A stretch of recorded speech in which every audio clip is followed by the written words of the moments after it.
So we are discussing about line integrals on a complex plane, right? So we have seen what is a curve, how to represent a curve with a parametric representation. How do you represent z of t, which is equal to x as a we'll write x as a function of t and y as a function of t, where this t can vary between any two numbers like a less than or equal to t less than or equal to b. Okay, so this is how we are going to parameterize a curve, and we are going to give name for this. We call it as a simple curve, or you may call it as a Jordan curve. If it doesn't cross itself, it means you take this curve and let's say this curve and this curve, these are all simple curves. Whereas if I take a curve like this is cannot be a simple curve, of course, and this is also not simple curve. Why? Because if you observe that it intersects the same curve, it crosses itself, right? So this cannot be a simple curve. So if you have a curve like this can be a simple curve. So we say a curve is a simple or a Jordan arc if it doesn't cross itself. Okay, so that is what we meant by a simple curve. We may call it as a simple curve, or you can call it as a Jordan arc.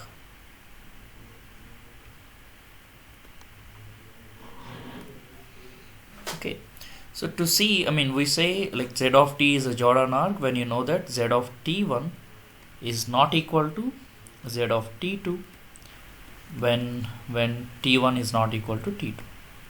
It means we are saying that it is not intersecting itself. That's what we are saying. And we say this Jordan arc or a simple arc is closed, that is a simple closed curve,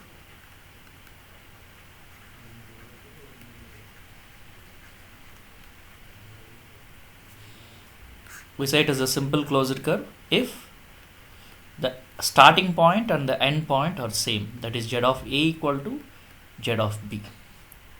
So then we say that it is a closed curve, or you can call it as a Jordan curve. Jordan arc, it means it is not a closed one, whereas Jordan curve is closed.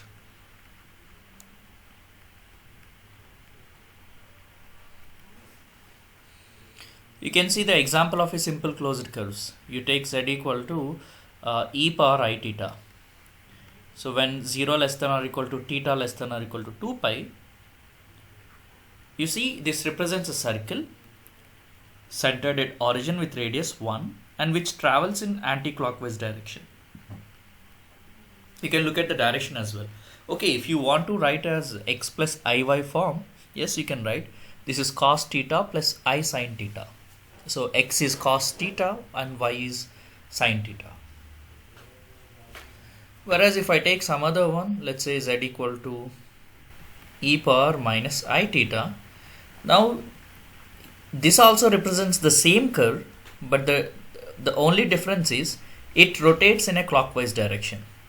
Earlier the circle travels in a counterclockwise direction, whereas here it travels in a clockwise direction, right?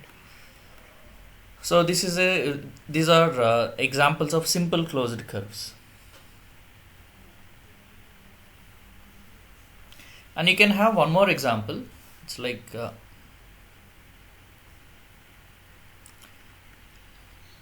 you cannot say this is a simple closed curve right now. So why? Because I'm taking z equal to e power I theta, where 0 less than or equal to theta less than or equal to, okay, I'll take 2 pi, but instead of taking theta here, I'll take 2 theta. So e power I 2 theta. Now the question is, what happens here? Like, is this a Jordan curve?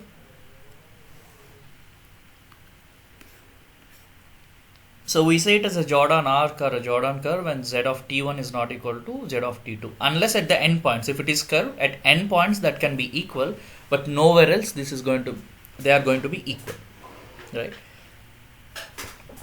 So here, if you observe that,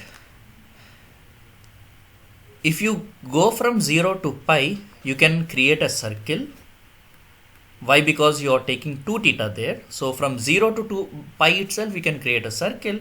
And if you go from pi to 2 pi, then you'll get one more rotation. It means what happened is, it's like you are taking the same circle but for the 2 times. Okay, so we are giving it double coating. So now I can say that, like, if you take a point inside the circle and this curve is rotated around this point 2 times, whereas here it was rotated only 1 time, whereas here it was rotated 2 times. And this amount of rotation, we call it is it is a winding number, like the number of times the curve is rotated about a point, which is called a winding number.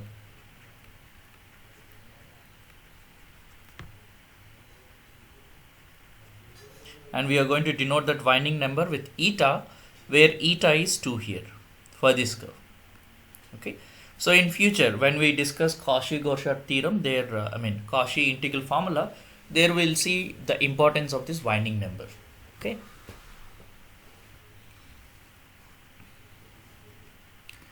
So next, let's see how to find length of a given arc.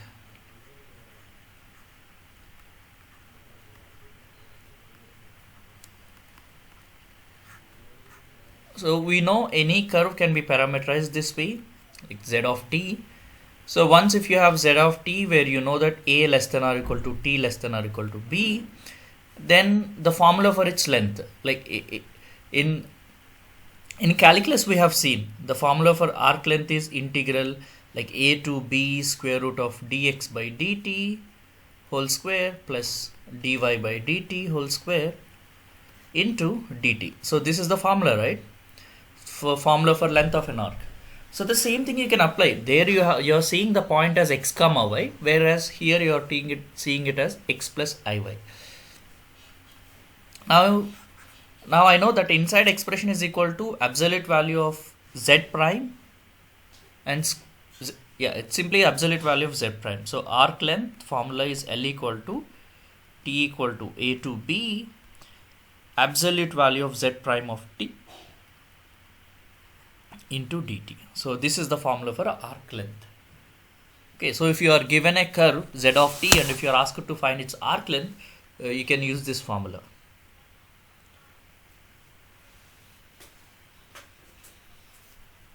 And we are going to denote arc length here with L.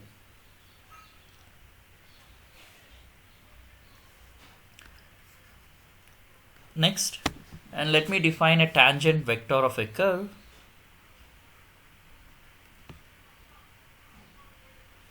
So tangent vector we denote with capital T, which is nothing but z prime of t by z prime of t,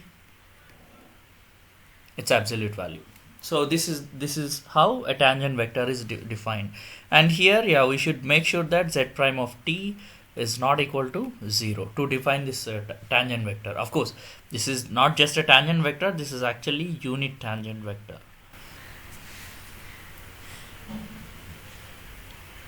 Okay.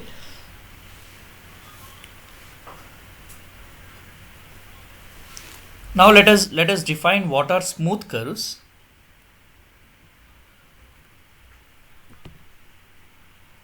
When do you say a curve is smooth curve? It is there in the name itself, like you should not have any points like this, like any peak points like this. That must be smooth everywhere. So if you want that smoothness, so you should be sure about defining a tangent vector at that point. For example, if you take this point, like any line like passing through this is going to be a tangent line, but which is not well defined. Whereas if you take some other place, here there is only one tangent line, but here there are many, if you see, right? So it is not well defined. See that problem was erased. Why? Because there the curve is not smooth. Okay, and moreover you can say that this z prime of t, which is not continuous at this point. That's what I can say, right? And of course z prime of t doesn't exist. So we say a curve is a smooth curve when z prime of t exists and it is continuous. Okay, and you should be able to define this tangent vector at each and every point, that that must be continuous. The tangent vector must be continuous, like every point, without missing the continuity, you should be able to define it. So such a curve we call a smooth curve. In other words, if it is differentiable, the smoothness is nothing but the differentiability. Okay, so we understood what is a smooth curve. You can see that this z equal to e power I theta, which is an example of a smooth curve, and yeah, right, where 0 less than or equal to theta less than or equal to 2 pi. Okay, so in future we are going to deal with piecewise smooth curves, not the totally smooth curve. You look at this curve, this is not smooth, whereas it is piecewise smooth. Why? Because I can find it like two pieces, the piece 1 and the piece 2. The piece 1 is smooth, piece 2 is smooth, and these two smooth curves we join end to end. So this is what we mean by piecewise smooth curve. Now let us define what is a contour. So contour is nothing but a piecewise smooth arc. It means it is going to contain finite number of curves, finite number of smooth curves, which is joined end to end. So this one you can take it as a contour. Just it is combination of curves, simply speaking. Okay, so you may call it as a contour, or you may call it as a piecewise smooth arc. So the example you can, okay, let me write it clearly. This is a piecewise smooth arc. This is actually arc. So you can take this as an example, and a curve like this. This is also an example, right? So now you can have, so here I have defined the contour, right? So now let us look at a closed contour. So closed contour, it can be a rectangle. Why? Because it is piecewise smooth and it is closed. And it can be a circle. This is also, this is not a circle, but let me draw it properly. Yeah, this is a circle. So this is also a closed contour, right? And you can take a triangle. So this is also a closed contour, right? So you can take some more examples of a closed contour, like polygons and all. So these are all closed contours. So here we define what is a Jordan curve. Jordan curve is nothing but which is a simple closed curve. But there I'm not looking at the smoothness. But when you say the closed contour, here you are looking at the smoothness, at least piecewise smooth. You want the curve to be piecewise smooth. Now there is a theorem which is called Jordan curve theorem. Jordan curve theorem says this: if you take a Jordan curve, it means this can be a Jordan curve. So this Jordan curve divides the entire region into two parts, which exactly divides the region into two parts, right? You see that here inside you can call it as an interior region, and similarly exterior region. So it is going to divide it into two parts. That's what actually Jordan curve theorem says. Now let me look at an important inequality. And in earlier classes we have seen how to integrate a complex function along a curve. All that you need is a parametric representation of that curve, and using that you can directly integrate it, right? And we observed one more advantage. If the function is analytic, if it has an antiderivative, then you can take an advantage there. Whatever path you give me doesn't matter to me, right? I can simply integrate that function and I'll substitute the end point and the initial point, so which will give us the answer. So here let's look at one interesting problem. Let's say you're asked to integrate,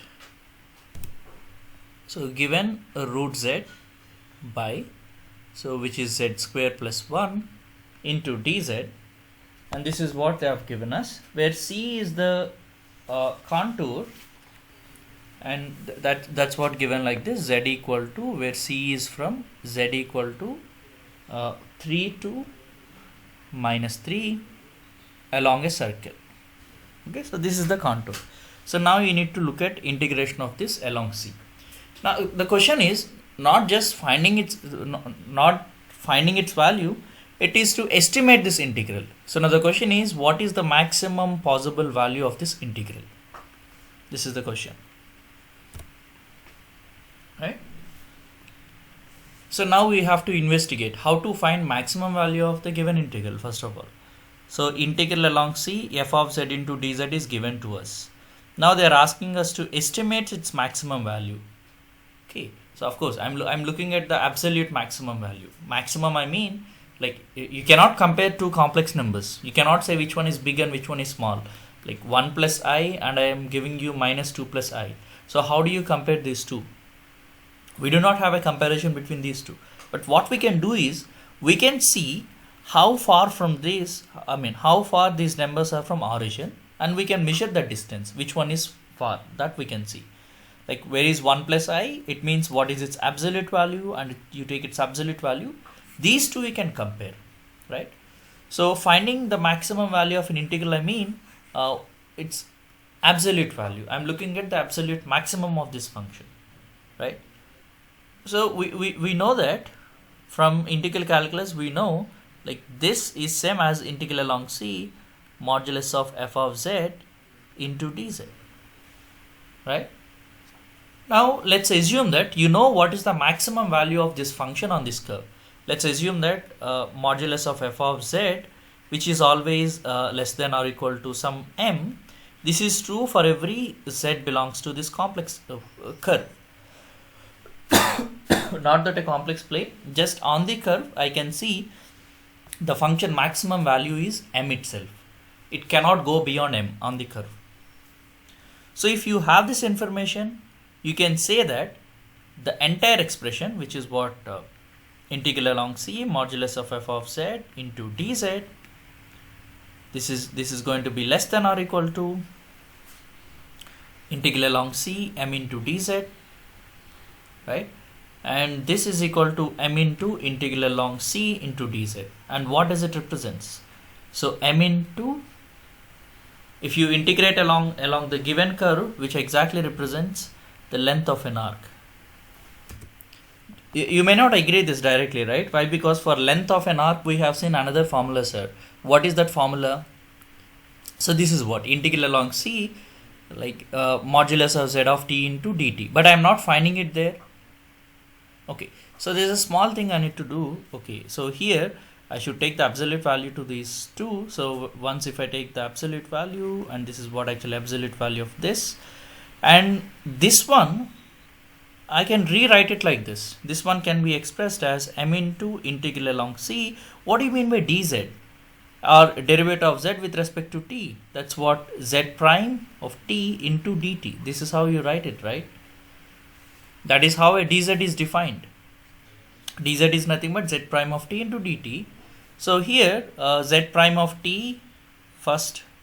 So that's what modulus of z prime of t into derivative of t. So that is dt. So this is what exactly the arc length. Therefore, which is equal to m into L. So now you can say one thing. If you know the maximum value of the function along the curve, then I can estimate what is the maximum absolute value of the given integral. So I can say that the maximum absolute value of the given integral, that is integral along C f of z into dz, and its absolute value is less than or equal to m into L, where you know that f of z is always less than or equal to m. This is true for every z belongs to the curve, and where L is the length of the arc. Okay, so and this is what we call ML inequality. ML inequality. Okay, it has a name. Now let us do one thing. Let us try to estimate what is the absolute maximum value of this integral. Okay, so for that you should understand what is the given curve. Once if you understand the curve, then you can estimate, like you can investigate what is the maximum value of the function on the given curve. Okay, so let's try to solve this problem. So the first thing I need to see what is the curve, what is C. They gave C is a circular arc which is from 3 to -3. So let me assume this is x-axis, whereas this is -3 and this is +3, and let me assume this is 0, and you need to move along a circular disc, circular arc. This is what. Now you have to write parametric representation of this curve. So now the curve is z of t, which is equal to so this is a circle traveling in clockwise direction. Why? Because it is actually going from 3 to -3, so it means it travels in this direction, counterclockwise direction. So the parametric representation is nothing but 3 into e power it, where 0 less than or equal to t less than or equal to pi. Why? Because only upper part we wanted. So this is the curve, and here, and we know on this curve absolute value of z is 3 on C, right? Now let us write what is the function here. F of z is nothing but root z by z square plus 1. Now my aim is to estimate what is the maximum absolute value of this guy on this curve. So that we have to estimate. So what will be the maximum possible value? So you should be very, very careful. Why? Because for the numerator you can directly compare, but for the denominator, when the denominator is smaller, then the entire expression is going to be bigger, right? So here, first of all, let me look at the numerator. The numerator is modulus of z, and this you can write it as you can say, yeah, let's write what is z here. So z is nothing but modulus of this is 3 e power it whole power 1 by 2, right? So you need to look at its absolute value. And what is the absolute value of this? Which is nothing but 3 power 1 by 2, and this is e power it by 2. And its absolute value is nothing but just 3 power 1 by 2 itself, which means it is root 3.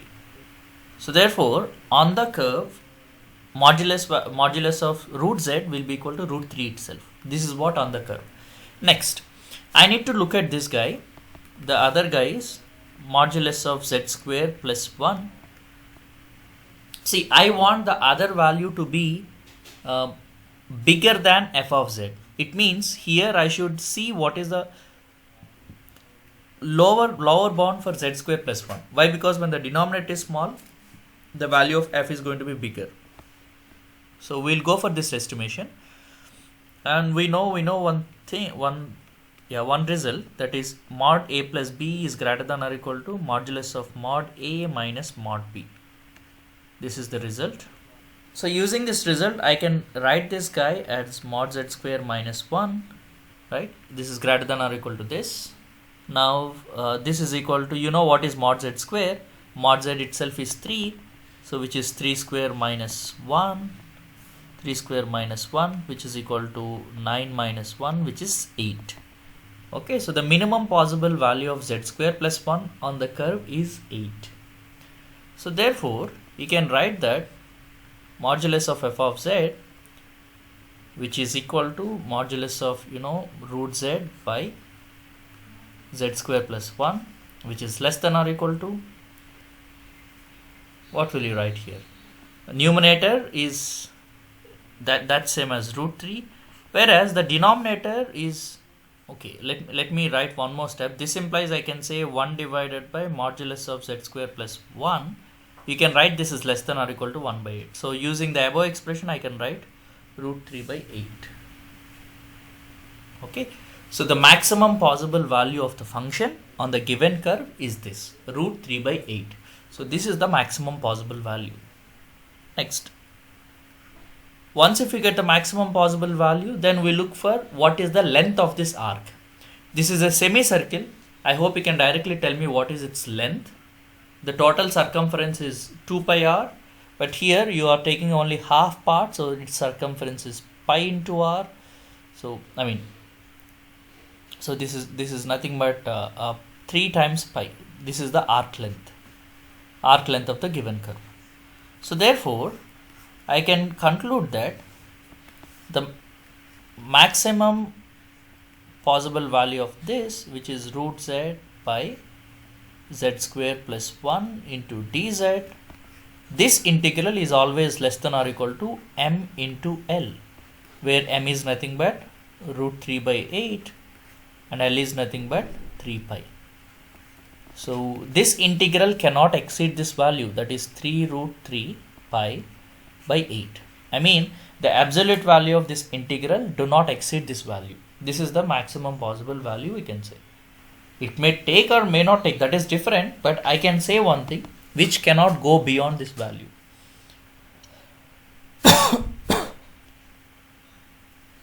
Okay, so this is what ML inequality, and here you can see the ML inequality and one application of ML inequality. Okay, so you can look at some other problems, like I'll give you some problems, you try to do them, you take it as a homework. Now the question is, given C, which is actually mod z equal to 2 from minus 2 to 2. Okay, so the same thing. No, instead of giving from minus 2 to 2, let me give from 2 to minus 2, so that you'll get clockwise direction. So if it is the given curve, or why should I go with the same thing? Let me change it. Z equal to 2 to 2i. This time we are taking only quarter circle. So this is what C. Now you need to estimate integral along C 1 by z square minus 1 into dz. So what is the maximum possible value of this integral? So this you need to find. This is question 1, and the question 2, this time I will take another curve which is a line segment from I to 1. So I hope you know what do we mean by line segment from I to 1. The line starting at I and ending at 1. Now what is the maximum possible value of this integral on that line segment? That is 1 by z power 4 into dz. So what can you say about the maximum possible value? What is an upper bound for this integral? Okay. And there is another question. So the question 3. So this time C is a triangle. Now I should be very, very careful. C is a triangle with vertices 0, 3i and minus 4. Now orientation is taken in counterclockwise direction only. If we do not mention the orientation, you should assume that it is taken in counterclockwise direction only. Okay, so now you should estimate the maximum possible value of this integral along C, which is e power z minus z conjugate into dz. So try to think about these problems. Do it as a homework. All that you need to do is you have to find what is the maximum possible value of the function on the given curve. That is what you need to see. Once if you get it, and it is easy to find arc length. Now let us look at the most important theorem, and that is what Cauchy-Goursat theorem, which says that if you take line integration along a closed curve, when you know f is analytic on the curve and inside the curve, then you can say that integral along that curve is 0. Integral of f of z along that curve is 0. So that is what Cauchy-Goursat theorem says, and which is nothing but a Green's theorem. Whatever the Green's theorem you studied, it is same as that.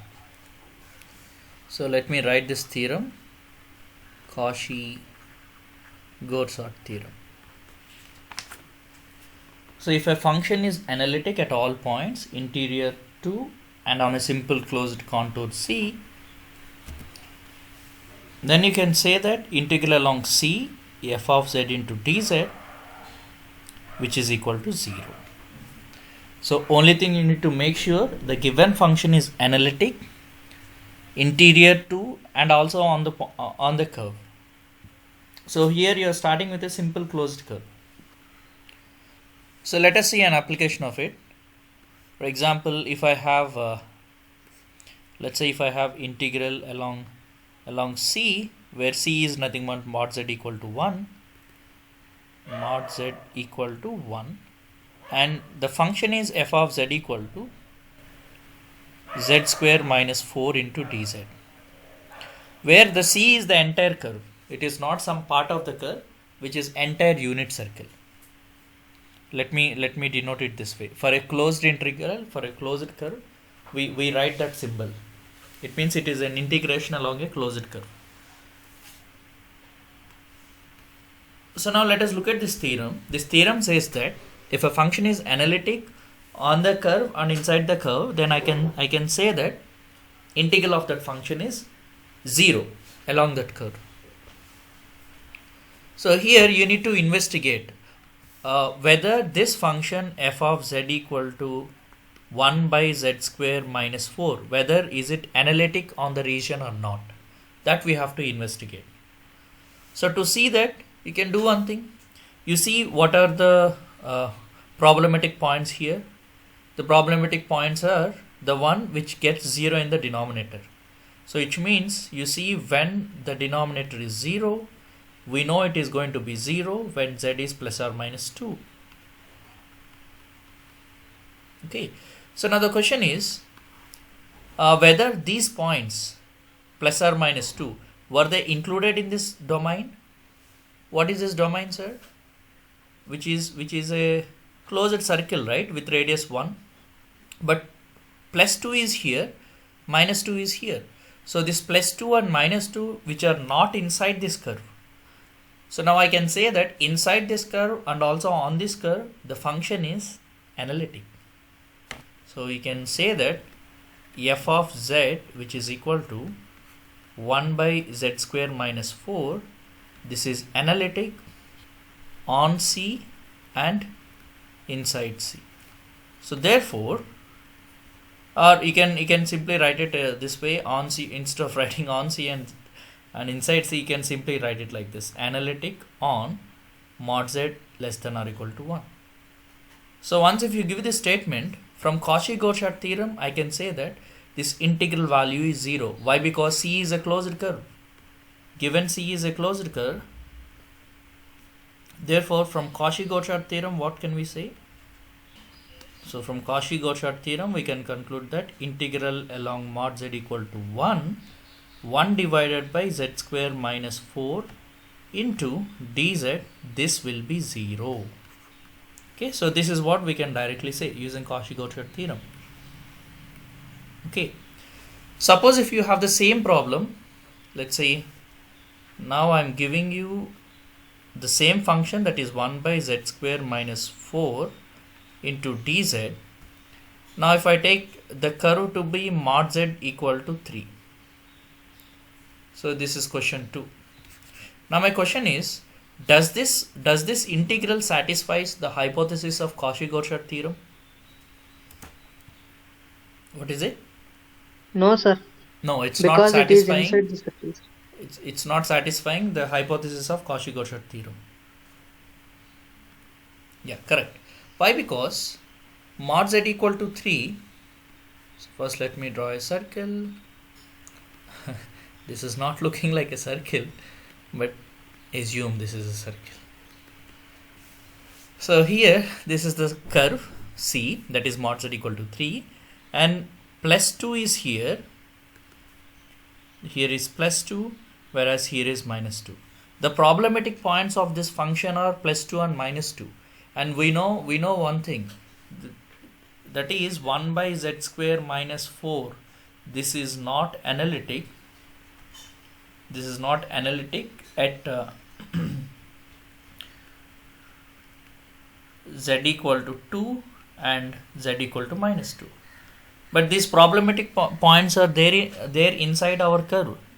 So it is not satisfying the hypothesis of Cauchy-Gauchard theorem. Because if you want to apply Cauchy-Gauchard theorem, it should satisfy the hypothesis, right? The hypothesis is the function is analytic on the curve and also the inside the curve.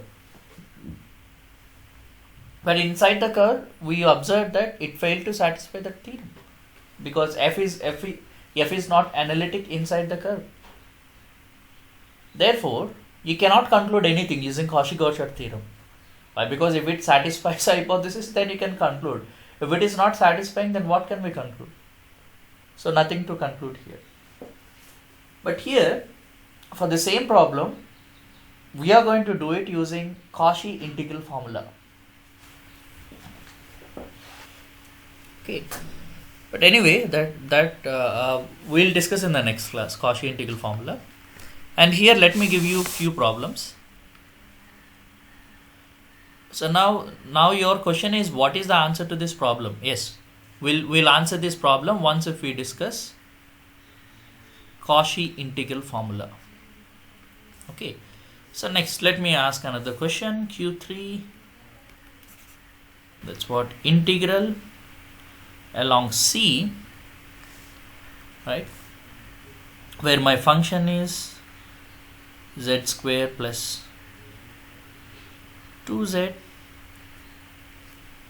into dz, where C is a line segment from 1 to 3 plus 2i. So what is the answer to this problem?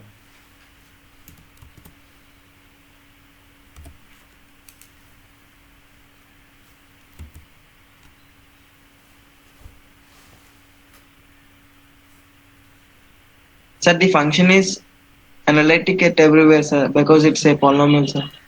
Yeah, correct. Since it is a polynomial, it is analytic everywhere. So can I apply Cauchy-Rorschach theorem here? Like the theorem, whatever I have written here.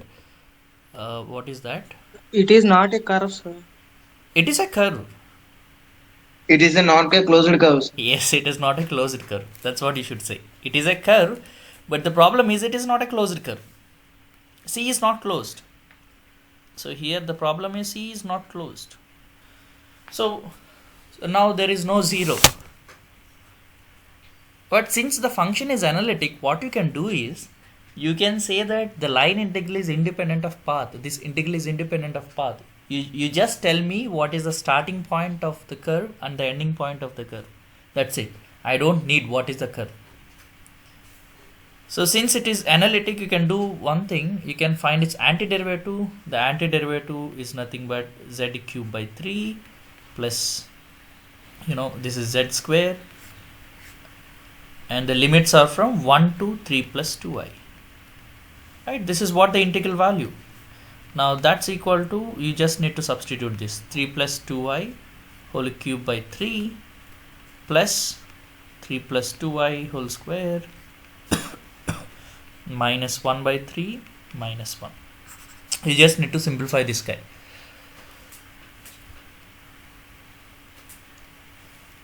Okay, so in the earlier theorem we wrote the curve to be closed and also the function to be analytic. Analytic on C and also inside C. But anyway, here the curve is not closed. Since the function is analytic, you can take this advantage. Because the integral is independent of path, you just take the end point and starting point of the curve. With that, you just do it. Okay. So I'll stop it here. In the next class, we'll discuss Cauchy integral formula, which is very, very, very, very important. Okay. And we are going to use that Cauchy integral formula till end of this course, like till we complete this complex analysis. The same thing we do it in residues, and this one, both are going to be same. Okay, so I'll stop it here and let me know if you have any questions or doubts.